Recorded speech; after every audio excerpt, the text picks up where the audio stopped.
बच्चू कडू आपल्याबरोबर आहेत. साहेब काय सांगाल, आज कृषी मंत्र्यांच्या तालुक्यामध्ये आज एल्गार मेळाव्याचं आयोजन करण्यात आलं. आमचं शेतकऱ्यांचं नेता म्हणजे आमचे दत्ता भरणे आहे, म्हणजे शासकीय. आम्ही जरी लोकांमध्ये नेते असले तर आता कृषी मंत्री म्हणजे कोणाचं नेतृत्व करतं? शेतकऱ्यांचं. मग शेतकऱ्याचं नेतृत्व करताना सरकार जर आम्हाला कमी पडत असेल तर आम्ही दत्ता भरणे साहेबांकडून अपेक्षा करतोय का तुम्ही आवाज काढा.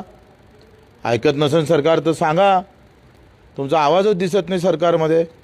हे अशा प्रकारचं फसवं पॅकेज जर जाहीर करत असेल आणि आमचे नेते म्हणजे कृषी मंत्री म्हणजे कोणाचे नेते झाले?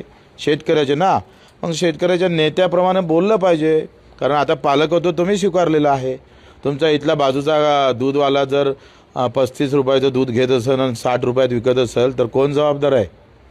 तुमच्याच मतदारसंघात शेतकऱ्याची लूट कशी होतं? इथला साखर कारखानावाला 2800 रुपये मागं भाव दिला, तेव्हा 3400 होता FRP. मग 3400 रुपये का दिला नाही?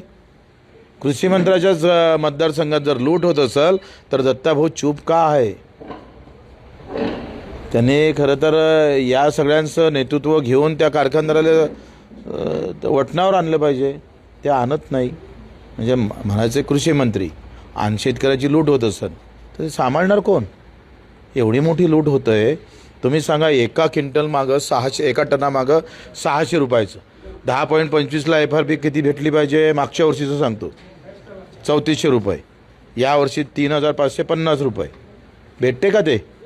तुमची पुढची दिशा काय असणार आहे, काय मागणी असणार आता नागपूरला आम्ही आंदोलन करतो आहे आणि कर्जमाफीसाठी लढतो आहे. सरकारने पॅकेज पण जाहीर केले. ते पॅकेज फसवा आहे. फणस 20चं फसवं पॅकेज आहे. काही भेटणार नाही त्याच्यात. 6000 कोटीशिवाय एक खडकी वाटणार नाही. तटपुंजी हे वाटते का तुम्हाला? हां, तर मी काय सांगितलं तर आता आम्ही पहिले सभा घेतो. चला.